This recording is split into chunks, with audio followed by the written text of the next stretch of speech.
para escuchar un nuevo reto. Enseñanza para tu vida. Principios que forjarán tu carácter. Palabras que te alientan. Bienvenidos al Tabernáculo Bíblico Seguidores de Jesús. Escucha Palabra de Dios.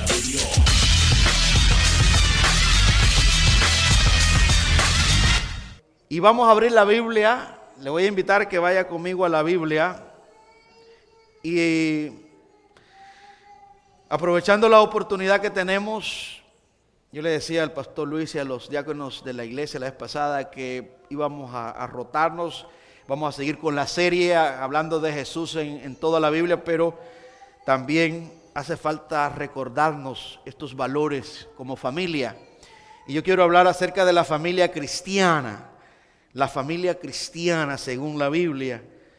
Y necesitamos estarnos recordando eso en esta sociedad, porque a veces nos podemos distraer y llegar al punto de vivir como un pagano y no vivir apegado a la Biblia, vivir como un incrédulo, cuando la Biblia nos instruye, nos da el modelo de la familia cristiana y cómo se gobierna, cómo se dirige a través de las Escrituras. Vamos a orar primero. Busque Josué capítulo 24, ese es el libro que donde vamos a estar. Josué capítulo 24, versículos 14 y 15. Esa es una porción de las Escrituras muy conocida, poderosa, a la misma vez de gran edificación. Josué. Oramos juntos y luego leemos el texto. Padre, gracias. Señor, estamos gozosos como familia cristiana que somos. Una familia que tú escogiste para que te adoremos, Señor. Qué gran privilegio tenemos. No lo merecemos, Señor. No nos escogiste porque había algo bueno en nosotros, sino porque a ti te plació soberanamente apartarnos, Señor, para cumplir un propósito en esta tierra. Te pido, Padre, que formes a Cristo, el carácter de Cristo en nosotros, y que nos dejes esa gracia, Padre, para glorificarte mientras vivamos en la tierra. Que podamos ser luz en las tinieblas, sal de la tierra, como tú lo has declarado. Que podamos ser ese tesoro especial para ti, ese real sacerdocio, esa nación santa, Señor, que tú has escogido soberanamente. Háblanos al corazón y edifica nuestra alma y trae salvación a nuestros amigos y amigas, Señor. Todo te lo pedimos en el nombre de Jesús, Señor nuestro. Amén. Y amén. Así dice el Señor. Josué 24:14. Ahora, pues, teme a Jehová y servirle con integridad y en verdad, y quitad de entre vosotros los dioses a los cuales sirvieron vuestros padres al otro lado del río y en Egipto, y servid a Jehová. Y si mal os parece servir a Jehová, escogeos hoy a quién sirváis, si a los dioses a quienes sirvieron vuestros padres cuando estuvieron al otro lado del río, o a los dioses de los amorreos en cuya tierra habitáis. Pero yo y mi casa serviremos a Jehová. Palabra del Señor. Puede tomar su lugar, amados hermanos y hermanas. La familia cristiana. Mis queridos hermanos y hermanas, ¿qué respondería usted si alguien le preguntara, o si alguien le pregunta, ¿por qué eres cristiano? ¿Qué diría usted? ¿Por qué eres cristiano? En su trabajo, el jefe o un amigo, un primo, un familiar, un conocido le preguntara, o si alguno de sus hijos e hijas le pregunta a usted, ¿qué significa ser cristiano? ¿Por qué somos cristianos? Llegarán algunos momentos que los hijos preguntarán, porque si han crecido en el cristianismo, van a sentir el deseo como de ir un tiempo allá afuera, a probar, a ver qué es lo que se está moviendo, y no tener algunas ciertas restricciones. Y esa es una batalla a muerte que los jóvenes Y nosotros los miramos, que hay jóvenes pues que se han apartado, niños que han crecido con nosotros, que estuvieron aquí, que oramos, que cantaron, que sirvieron, que ministraron y ahora se han apartado. ¿Qué implica ser cristiano? ¿Qué diría usted si su hija le pregunta, ¿por qué somos cristianos, papá y mamá? ¿Por qué tenemos que ir a la iglesia? ¿Por qué nosotros no nos podemos vestir como los incrédulos que pueden, pues no tienen pena y andan ahí en las calles? ¿Por qué nosotros no hablamos malas palabras? ¿Por qué en la casa no se escucha música pagana? Y mira, y el vecino tiene parties todos los fines de semana, tiene cucaos y están tomando y fumando la juca. Y nosotros, papá, mamá, ¿por qué no? Pueda que sí, que salga esa pregunta. Bueno, si respondemos según la Biblia, sería excelente. Porque podemos responder según la opinión popular o según lo que la Biblia dice. Por ejemplo, en Números capítulo 3 encontramos un ejemplo de cómo Dios escogió soberanamente a una tribu, a una familia judía, para que se encargaran del tabernáculo. Y dice el texto en Números capítulo 3 versículo 5. Y Jehová habló a Moisés diciendo, haz que se acerque la tribu de Leví y hazla estar delante del sacerdote Aarón para que le sirvan y desempeñen el encargo de él y el encargo de toda la congregación delante del tabernáculo de reunión para servir en el ministerio del tabernáculo. Y guarden todos los utensilios del tabernáculo de reunión y todo lo encargado en ellos por los hijos de Israel y ministren en el servicio del tabernáculo. Dios, usted se da cuenta que soberanamente escoge a una tribu, a una familia de Leví y le encarga lo que es el cuidado del tabernáculo, las cosas espirituales. Hermanas y hermanos, fíjense que con nosotros los cristianos sucede algo similar con la iglesia.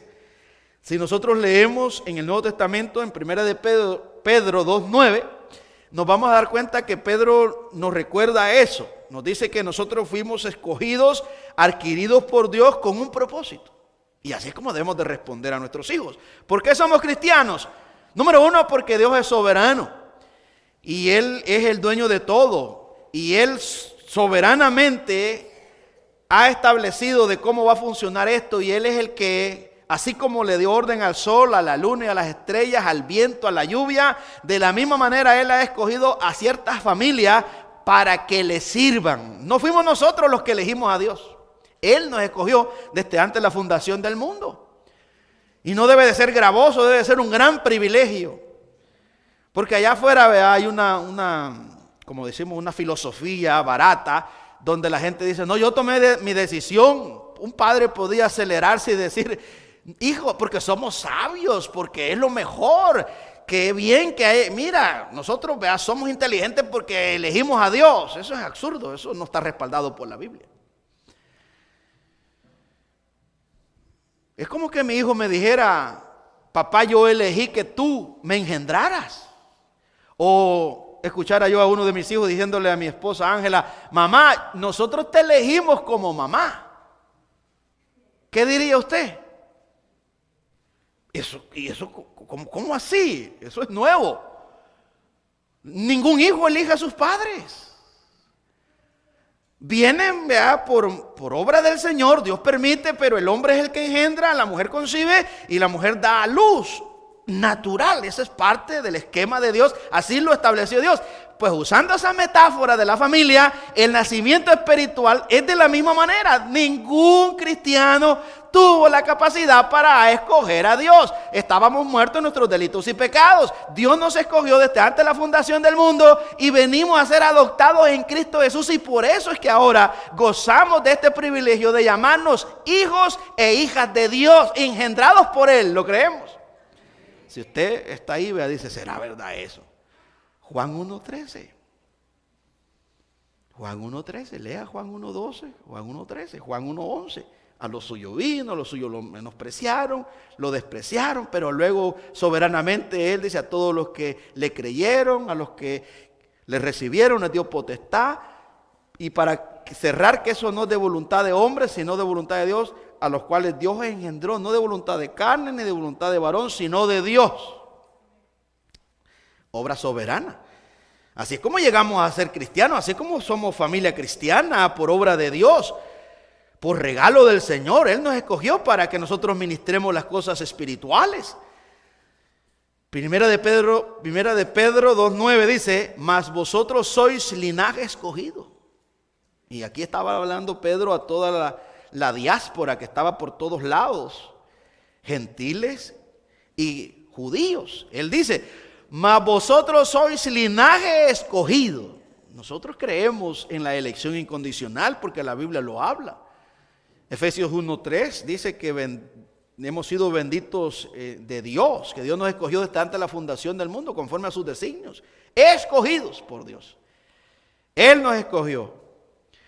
Aquí dice escogido, linaje escogido, real sacerdocio, nación santa, pueblo adquirido por Dios, para que anunciéis las virtudes de aquel que os llamó de las tinieblas a su luz admirable.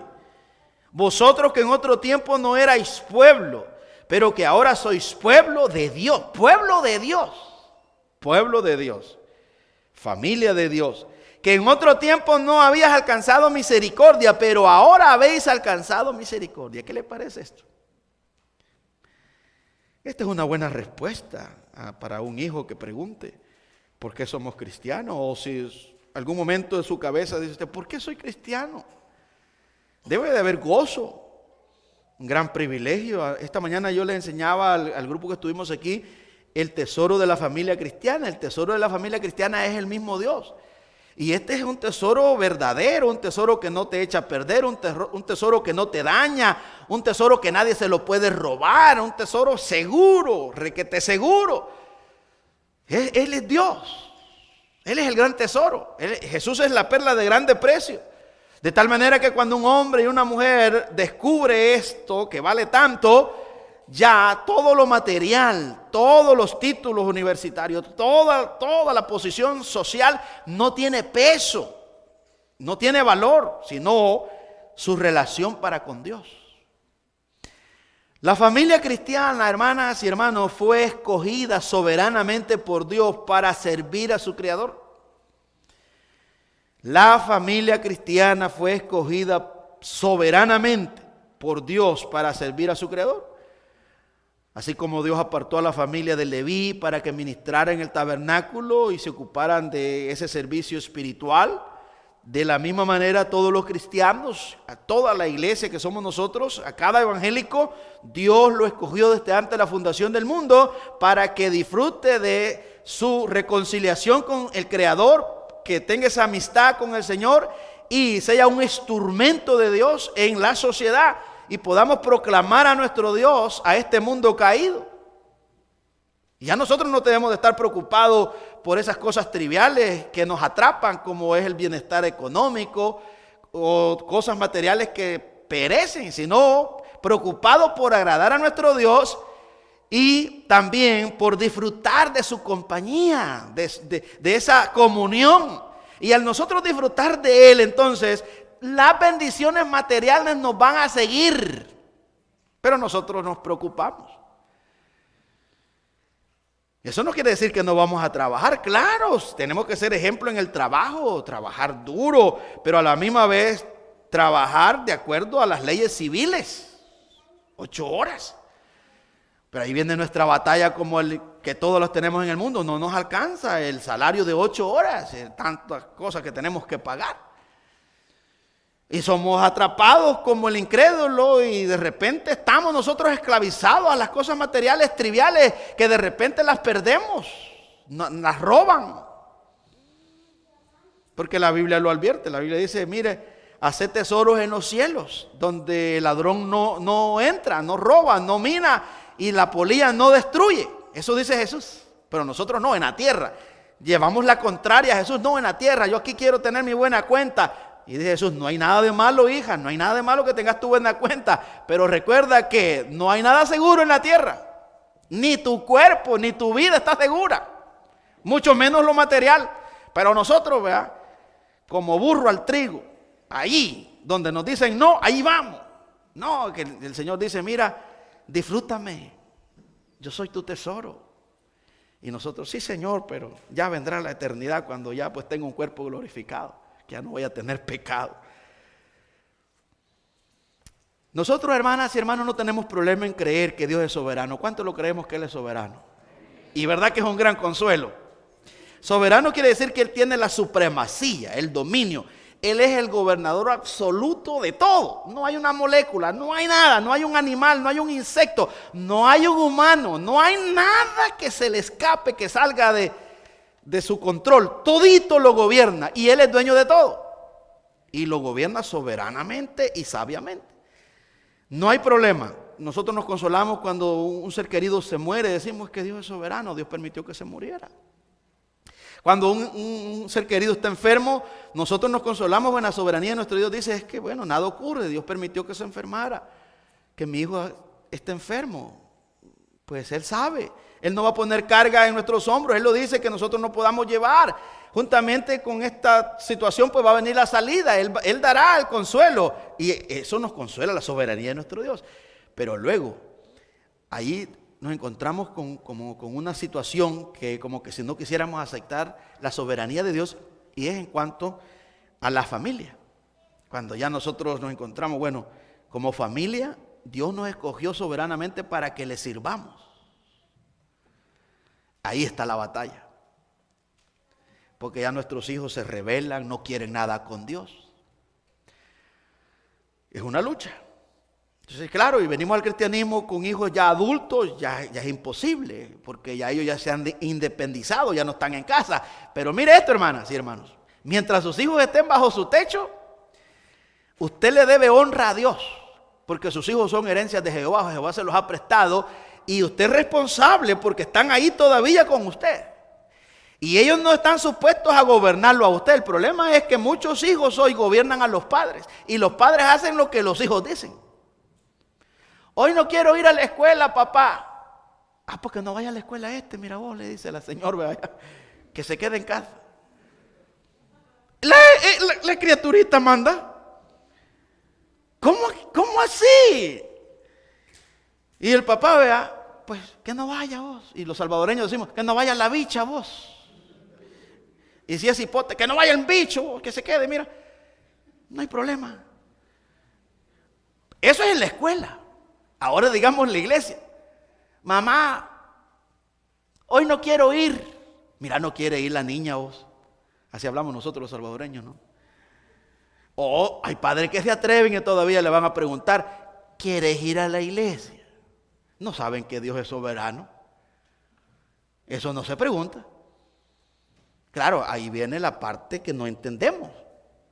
Él es soberano cuando estamos en desgracia, cuando no tenemos trabajo, cuando se nos muere un hijo, una hija, un pariente, mamá o papá, y nos consolamos. Pero ahí como que no es soberano cuando tenemos que guiar a la familia a la presencia del Señor, como que ahí nos manda el Señor.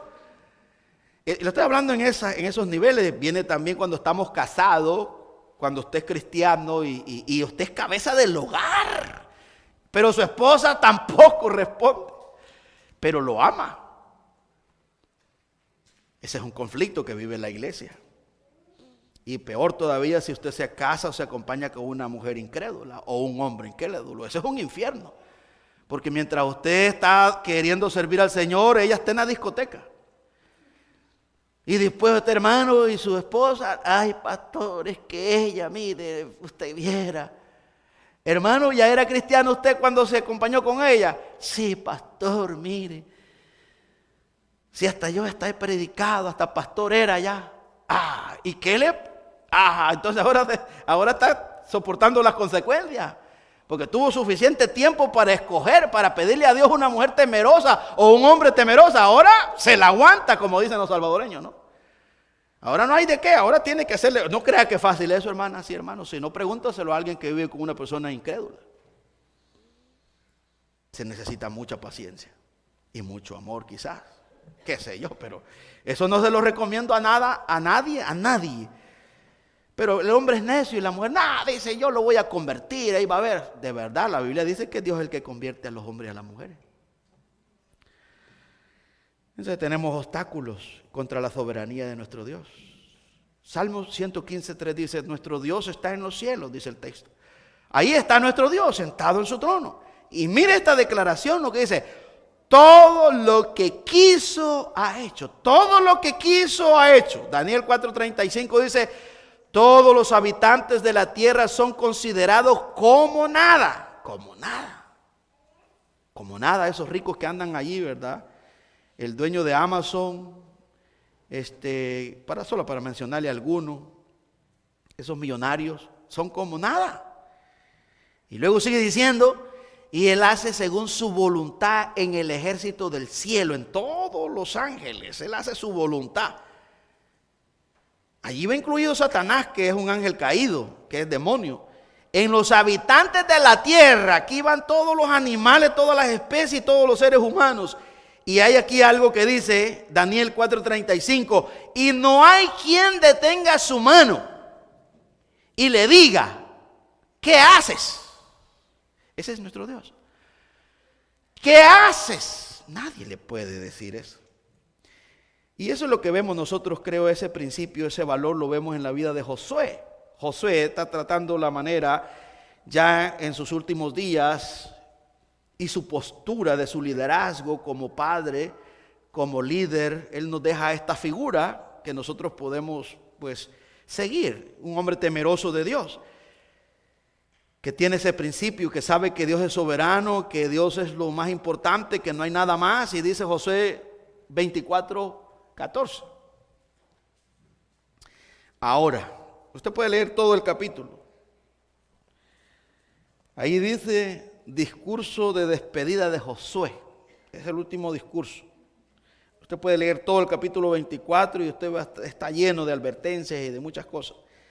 Y de problemas, porque el pueblo está lleno de idolatría, al igual que nosotros. Pero hay una postura de un hombre aquí, que él conoce al Dios que él le sirve.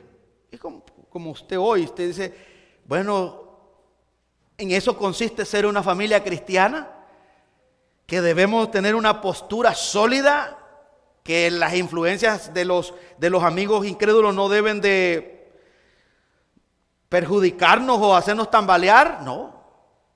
Las modas que inundan, por ejemplo, nuestros hijos van a ser arrastrados por las modas. Un día su hija puede aparecer con el cabello verde o azul, rojo, y usted quedar de sorprendido. Un día un hijo puede aparecer con un par de aretes perforados sus orejas, y con uno en la nariz y con otro en la lengua. Y usted diga, ¿qué fue lo que pasó aquí? Un desastre, una tragedia. No crea que será fácil. Mejor advierta antes. A mí mi papá decía, ve, al día que vengas con un arete con todo y oreja te lo voy a jalar. Y hasta el pedazo de carne se va a ir pegado en ese pedazo de hierro. No, hombre. Buena medicina me aplicó. Ya cuando miraba yo, vea, que mis amigos decían, vamos a perforarnos las orejas. Y yo, ay, me la tocaba, no, está bien así como está. Yo no la quiero andar así, ¿verdad? Que le falte un pedacito. Gloria a Dios por mi padre, que me dejó ese principio. Aquellos que ya se perforaron pues las orejas, mi modo. Ahora que es cristiano, pues ya solo queda recuerdo los que se pusieron tatuaje. Al otro día yo estaba en Los Ángeles allá y llegó un hermano. Él tiene bastantes tatuajes. Y él no se quiso sentar con nosotros al frente porque tiene tatuajes aquí en la cabeza y pues le da pena que lo vean. Y yo, como soy metido, después que estábamos comiendo, ¿verdad? Él estaba hablando, ¿verdad? de ese malestar que da en los tatuajes hoy en día. El problema que tenemos en nuestro país, que si usted anda tatuado, el policía lo va a detener y si no anda listo, al secó. Y nadie quiere ir al secó. Se escucha la palabra secó y usted quiere salir corriendo porque eso es el infierno ahí. Y vengo yo y le digo, mira, le digo yo, y en algún momento no has pensado borrártelos. Yo dije, ya se enojó que soy metido, va a decir, ¿qué me importa? Y le digo yo, para variar, es que fíjate, le digo, que allá en México hay un artista que se casó, ¿verdad?, con la hija de Pepe Aguilar. Y ese muchacho andaba bien así, ¿verdad? Y sabes que por amor el individuo ese se comenzó a borrar los tatuajes. Mira el poder del amor. Por el amor a una mujer, ella le pidió que se fuera borrando esos tatuajes. Y él cuenta, le digo, que él se tatuó porque se sintió feo, que nadie lo quería.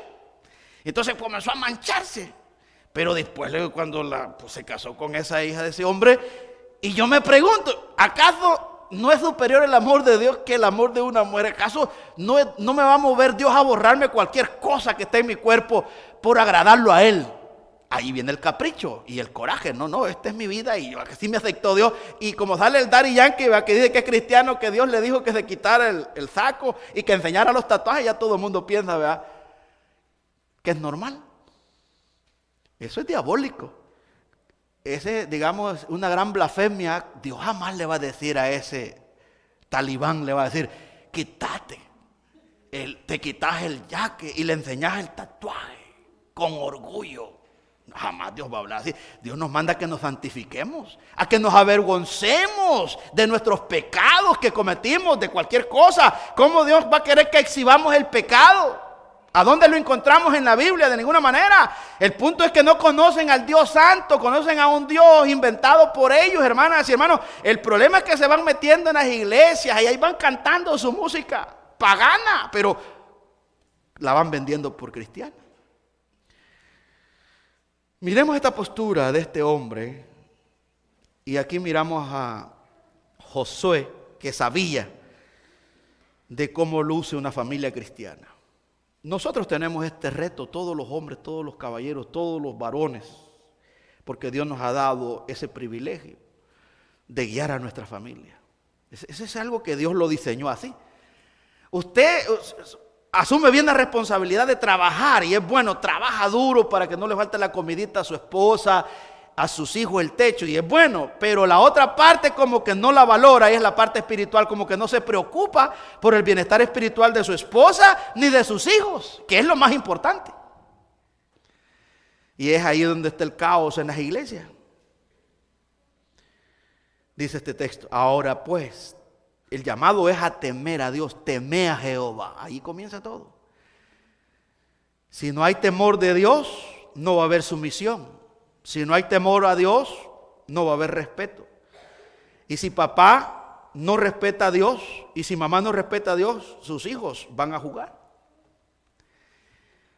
Pero si usted pone eso, ese principio, ese valor en su casa, usted dice, aquí Dios es todo, Dios es santo.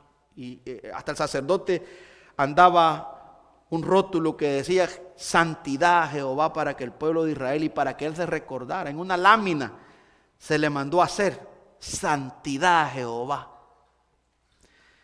Dice, temed a Jehová y servirle con integridad. Fíjense, esa palabra integridad quiere decir sin grietas, no a medias, sino completo, con transparencia. No puede servir a Dios con un 75%. Bueno, 75%, el otro 25% pues se lo voy a dedicar al mundo. Aquí donde los músicos, los artistas paganos que se convierten al cristianismo tienen una gran batalla, porque ellos no están dispuestos a eliminar o abandonar la música pagana, sino que siguen escribiendo música pagana.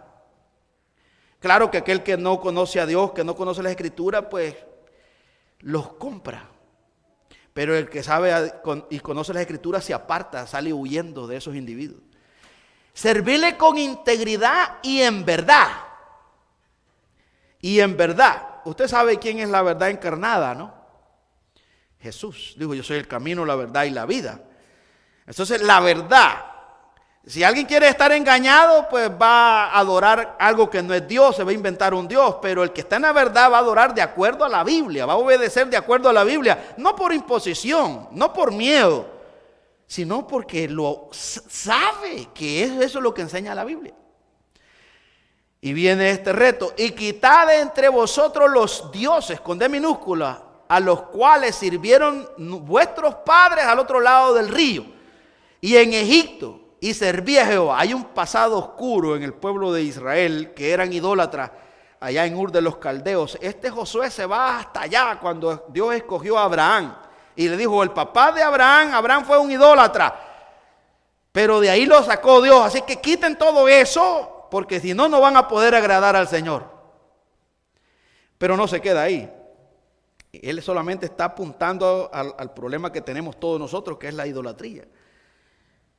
Y dice: y si mal os parece servir a Jehová, como quien dice, si ustedes piensan que esta enseñanza que yo les propongo hoy, de liberarse de todas esas idolatrías, de todo un montón de cosas que no tienen peso, que no tienen valor, si mal les parece, y si ustedes piensan que no tiene valor, pues son libres.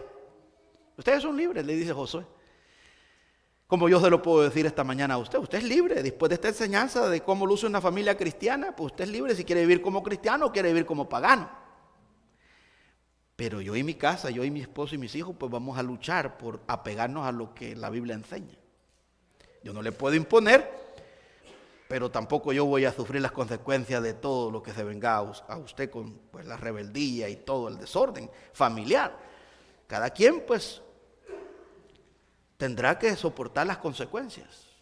Y eso lo vemos en la Biblia una y otra vez. Dice el versículo 15: y si mal os parece servir a Jehová, escogeos hoy a quien sirváis. Y aquí no se puede jugar. ¿Soy cristiano o no soy cristiano? Pero aquí no puede estar aquí en stand-by. No sé, fíjese, yo soy cristiano. Mire, hermanas y hermanos, hoy corremos el riesgo de que hay muchas personas que no se les nota que son cristianos. Se visten como incrédulos, hablan como incrédulos, escuchan lo que escuchan los incrédulos, miran lo que miran los incrédulos, hacen todo lo que hacen los incrédulos, pero las personas dicen que son cristianas y nos llaman hermanos y nos saludan. Dios le bendiga, hermano. Pero no miramos frutos de temor de Dios. Viven como en la moda y en todas esas cosas. Pues José le dice: no se puede vivir así. Josué dice: no se puede servir a este Dios santo, soberano, viviendo como pagano. Eso es vivir en idolatría. Y dice: si a los dioses a quienes sirvieron vuestros padres cuando estuvieron al otro lado del río, o a los dioses de los amorreos en cuya tierra habitáis. Ve, tanto en el pasado como en el presente, en el tiempo de Josué, había idolatría, habían creencias falsas, como lo es ahora en día. Eso sigue vigente. Hay un montón de personas creyendo en un montón de cosas. Un Dios con la Biblia en la mano, pero un Dios inventado, no el Dios de la Biblia, no un Dios santo, no un Dios soberano que tiene el gobierno y que manda. Jesús dijo: ¿por qué me llamáis Señor, Señor, y no hacéis lo que yo os mando? ¿Por qué contradicís? Si yo soy vuestro curios, vuestro amo, entonces no va a ser gravoso obedecerme. Ustedes me van a obedecer con deleite, pero ¿por qué me rechazan? Ve la confrontación de Jesús. Es como que le dijera a usted: ¿por qué tú dices que sos cristiana pero no te gusta congregarte?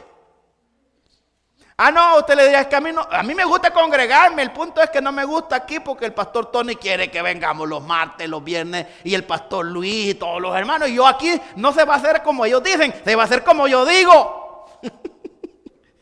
Y el de yo ya me imagino, ¿eh?, viéndonos a nosotros de esa actitud. Dice: ¿de verdad?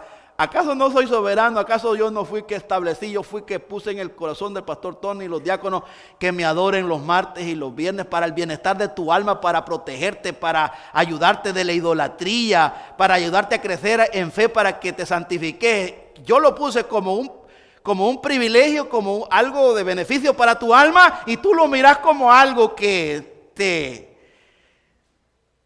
estorba.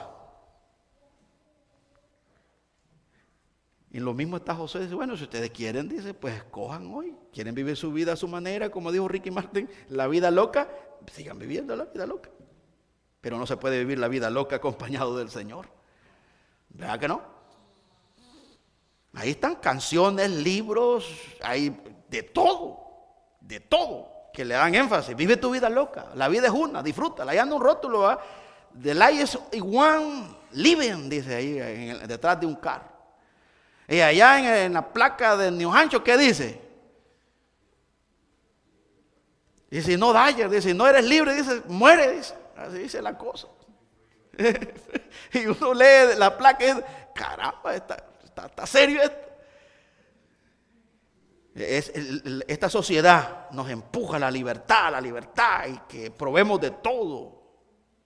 Y por eso estamos como estamos. Bueno, a la iglesia también nos oprimen.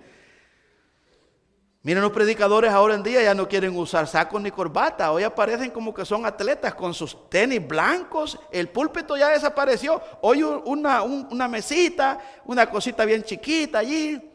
Esa es la moda allá afuera. Y ya si uno se queda así con un púlpito de madera y así con corbatita, ya dicen que uno es cuadrado. Este se quedó a la vieja escuela.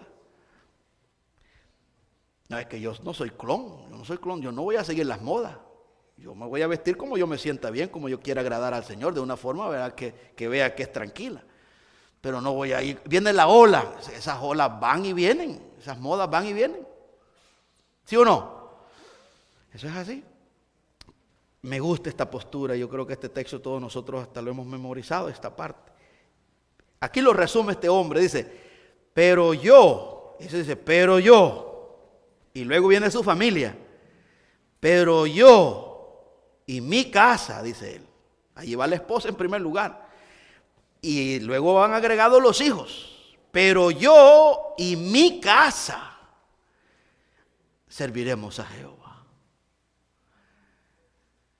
Es una palabra corta, pero tiene una gran enseñanza profunda y un gran compromiso, una gran implicación. ¿Qué significa eso? Yo y mi casa. Bueno, eso significa ser una familia cristiana. Que el hombre tiene que entender cuál es el rol de él en su hogar. Él, como cabeza del hogar, tiene que guiar a su familia por el buen camino. Pero no va a ser fácil. Ahí con el primer obstáculo que se va a encontrar. Si su esposa, digamos, le gusta tolerar el pecado de sus hijos, con la primera que va a tener tronconazo va a ser con su ayuda idónea. Pero si es una esposa temerosa de Dios, se va a unir a ese hombre y va a decir, lo mejor que podemos hacer es servirle al Señor y no apartarnos de ahí. Y que nuestros hijos, mientras vivan en nuestro techo, aquí no se les va a preguntar si quieren ir a la iglesia, aquí tienen que ir. Ah, qué bueno tener una esposa así. Ese es un hombre, digamos, que entiende su rol. Ahora ya cuando sus hijos son mayores de edad y se independizan, hermanos, ya ellos son responsables. Ellos pueden pagar sus cuentas. Pero si ese individuo tiene 40 años, 50 años y está bajo su techo, no solamente le está faltando el respeto a ese hijo, a esa hija a usted, sino que le está faltando el respeto a Dios. Sí, usted no tiene problemas con su hija, con su hijo porque no quiere nada con Dios. Usted tiene problemas con Dios y este es el problema más serio que tenemos los seres humanos. Aquí el problema no es el pecado, no es el diablo, no es el vecino. Aquí el problema serio y el peligro fuerte que tenemos es Dios. De tal manera que Dios ha establecido que el individuo que le desobedece lo expulsa. Él lo saca de su presencia. Y el hombre y la mujer, el padre y la madre, es más bueno que Dios, que no tiene el valor para hacer que su hijo o su hija asuma responsabilidad. Sigue allí tolerándole. Le voy a leer aquí lo que hace Dios. Génesis 3:23. Esto es impresionante. Este es el principio de Dios. Esto es lo de Dios. Esto no es invento del hombre. Esto es lo que pasa cuando nos volvemos rebeldes con Él, el Dios verdadero. Dice el texto en el versículo 23 de Génesis 3. Y lo sacó Jehová del huerto del Edén. ¿A quién sacó? A Adán y Eva. Para que labrase la tierra de que fueron tomados. Echó, dice el versículo 24, Génesis 3:24. Echó pues fuera al hombre y puso al oriente del huerto del Edén querubines y una espada encendida que se revolvía por todos lados para guardar el camino del árbol de la vida. Ese es el principio de Dios. Si no querés nada con Él, Él te echa fuera. Ese es Dios. Pero la madre no tiene el valor para echar afuera a aquel que no quiere obedecer. No tiene. Y se considera mejor que Dios. ¿Usted cree que usted va a ser mejor que Dios? Y Dios es amor. ¿Por qué lo echa fuera? Por la rebeldía. Por la rebeldía. Y ahí vemos un principio Un principio eterno. ¿No te gusta obedecer? Estás despedido. ¿Cómo? Pastor, yo no había visto. Eso está en la Biblia, este es del Apocalipsis, mira lo que dice Romanos 1:28. Y como ellos no aprobaron tener en cuenta a Dios, Dios los entregó a una mente reprobada para hacer cosas que no convienen. No me importa a Dios, pues dice Dios, no te importo, te gusta tu pecado, como el cerdo, come todo el desecho, dale riendas sueltas a tu pecado, disfrútalo, pero no conmigo. Pero no conmigo. Ese es nuestro Padre Celestial. Pero nosotros no queremos seguir ese ejemplo. Usted no. ¿Qué importa? Viene el hijo, papá, yo tengo una novia, la voy a traer. Mira, hijo, aquí no puedes tener relaciones sexuales en esta casa porque tú sabes, esta casa me la dio Dios. Y tener cuidado. Ay, papá, ¿qué importa? Si siempre voy a usar un cuarto y voy a pagar. Si querés te pago. Y los hijos hacen retroceder a los padres. Papá, estoy muy joven. Tú fuiste un fornicario también. Tú has contado esas historietas. Que eres un picaflor, entonces. Y ya el papá cede. Está bien, hijo, pues, ni modo. Pues. Disfruta tu novia. Pero es cristiano. Pero es cristiano. Eso es la realidad. Y no lo hablo así porque me lo han contado. No, yo he estado cerca. Yo he escuchado ese vocabulario de pastores que toleran el pecado de sus hijos. Pero también los he visto despedazarse. Los he visto llorar amargamente. Los he visto pagar. Los he visto que los han tratado como perros. Los han expulsado de la iglesia. Los han azotado. Los han linchado. Y los miro todavía huyendo de Dios avergonzados. Avergonzados. Tiene consecuencias graves este asunto porque es contra Dios el problema. Porque contradecimos el diseño de Dios. Dios dice, ok, eres rebelde, no querés hacer las cosas como yo las he establecido, querés hacerlas, pues vete, pero no contás conmigo. Y Dios te entrega. Romanos 1:26. Por esto Dios los entregó a pasiones vergonzosas, que aún sus mujeres cambiaron el uso natural por el que es contra naturaleza. Romanos 1:24 dice, por lo cual también Dios los entregó a la inmundicia en las concupiscencias de sus corazones, de modo que deshonraron entre sí sus propios cuerpos. Eso es lo que pasa con el hombre incrédulo. Pero usted dirá, bueno, pastor, pero eso es con los incrédulos. Miren lo que pasó con el pueblo de Israel. Ese es el mismo Dios hasta el día de hoy. Aquí lo vino a decir el pastor Luis Contreras. Hay muchas iglesias, grupos que están abandonados por Dios, pero ellos siguen cantando a un Dios inventado, pero Dios no está allí, porque no le obedecen, no hacen las cosas de acuerdo a la Biblia, sino que lo hacen conforme a su opinión. Muchas familias cristianas, Dios no está con ellos, porque están lejos. Ellos lo hacen en su capricho, ellos guían a su familia con el modelo pagano, no con el modelo bíblico, porque no quieren complicarse la vida. Miren lo que pasó con el pueblo de Israel en Deuteronomio 1:42. Y Jehová me dijo, hablando Moisés triste, no subáis, ni peleéis, pues no estoy entre vosotros, para que no seáis derrotados por vuestros enemigos. Y os hablé, y no distes oído, antes fuisteis rebeldes al mandato de Jehová, y persistiendo con altivez subisteis al monte. Pero salió a vuestro encuentro el amorreo que habitaba en aquel monte, y os persiguieron como hacen las avispas, y os derrotaron en Seir hasta Horma.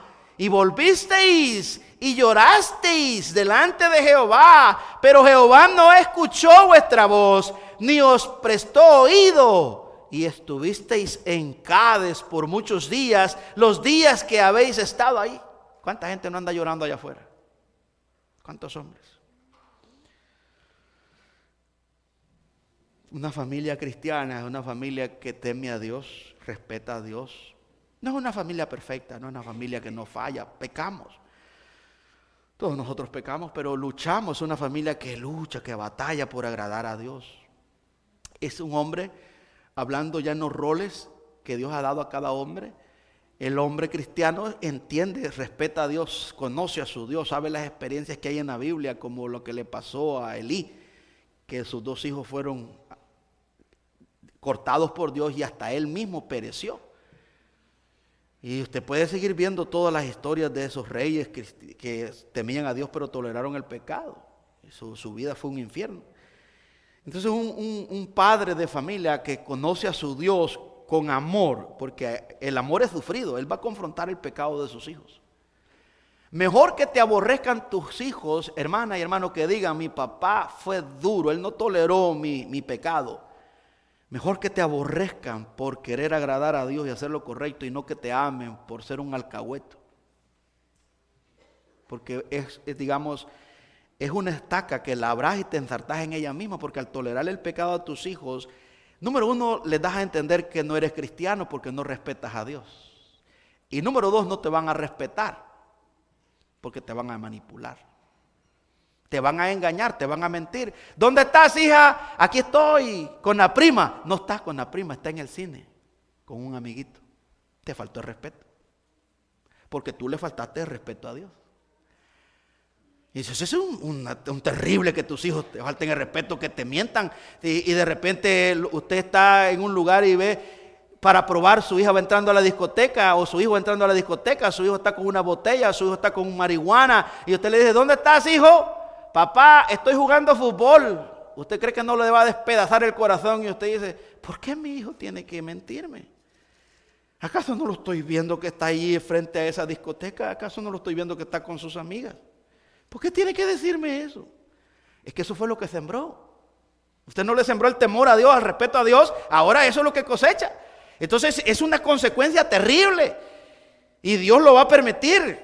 Y usted va a ser atormentado. Pero si usted corrige a sus hijos, Dios a la larga le va a dar paz. Dios le va a decir: tú corrigiste a tus hijos, olvídate. Yo soy el que voy a ajustar cuentas con ellos. ¿Se acuerda Aarón? Dios le mató 2 hijos.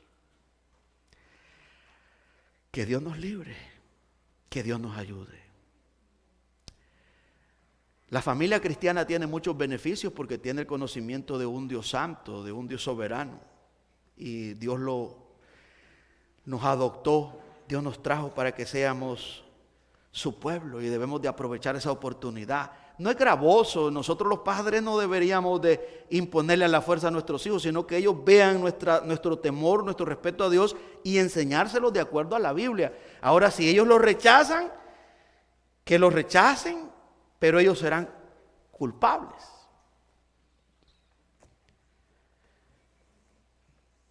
Hoy, así como está el peligro, no es bueno dejar a los hijos en la casa. No se vaya por allí, deja a sus hijos. Viene un loco y asalta la casa y hay a su hijo o a su hija, lo puede matar, y usted, esa culpa por el resto de su vida no se la va a quitar de encima. Si usted es padre, trate la manera de estar con sus hijos, porque estamos en tiempos extremadamente peligrosos. Peligrosos. Eso lo aprendí yo. Una vez estaba en El Salvador y un hijo mío se enfermó y mi esposa estaba angustiada. Y yo fui a orar y le dije: Señor, provéeme, que yo tengo que andar con mis hijos y mi esposa a mi lado. Más cuando ando haciendo tu labor. Y aprendí.